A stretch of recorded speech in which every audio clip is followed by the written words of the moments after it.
A question that's often asked is faith opposed to ration? There's this idea that somehow your spiritual life or your faith must be separated or compartmentalized from your intellect, your brain, from logic and ration, because on some level these things must be opposed. And so on a practical level, people think something like this: when I come to church, do I have to check my brain at the door when I walk in?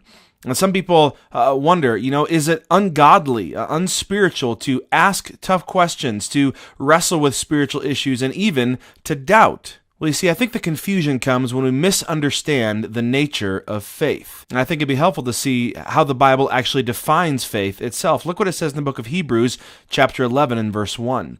It says, "Now faith is the substance of things hoped for, the evidence of things not seen." So the Bible recognizes that faith, that spirituality, it's dealing with things that you can't see. But what does it call for? It says that we are dealing with substance. We are dealing with evidence. You see, the Bible never calls us to blind faith, because faith is not the blind acceptance of claims or beliefs based on feelings, but it is the reasonable conclusion based on evidence. God never calls us to believe things that are unreasonable. What he calls us to is to examine the evidence and then put our faith where the evidence leads. We see this played out in a couple of different verses in the Bible. It's interesting, in the Old Testament, the book of Isaiah, chapter 1 and verse 18, the Lord is talking, and here's what he says. He says, "Come now, let us reason together." Now think about that. That is God talking, and he tells us when we come to him, he says, let's reason, let's think, let's work this through. God doesn't say, hey, just come and just accept me. He says, come, let us reason together. And so that's why it makes sense when you come to the New Testament and you see how the apostles worked when it came to faith. Look in the book of Acts, chapter 18 and verse 4. It's describing the ministry of the apostle Paul, and here's what it says that he did. It says that every Sabbath he reasoned in the synagogues, trying to persuade Jews and Greeks. It doesn't say that he went to the synagogues and tried to appeal to their heartstrings or to their emotions or just said, hey, just trust me. No, it said he reasoned with them. And this should teach us something. This should teach us that God is not afraid of or offended by our questions or even our doubts. He created our minds, and he wants us to use our minds.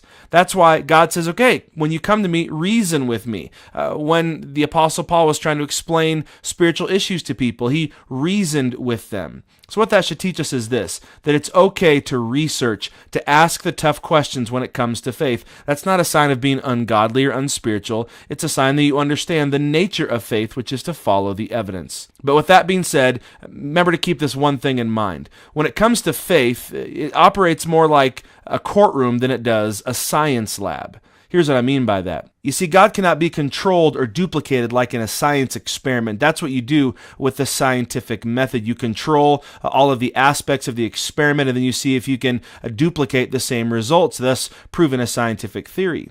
But that's not how you prove spiritual matters. Instead, you can prove spiritual matters like you do in a court of law, by presenting evidence, examining the evidence, and then seeing where the evidence leads. And in the court of law, something can be proven by the preponderance of evidence. And what you'll discover is when you look into God, the preponderance of evidence leads to the overwhelming conclusion that he is who he claimed to be, and he operates the way he claims to operate in his word, the Bible. So go ahead and why don't you pause for a minute and think about these questions.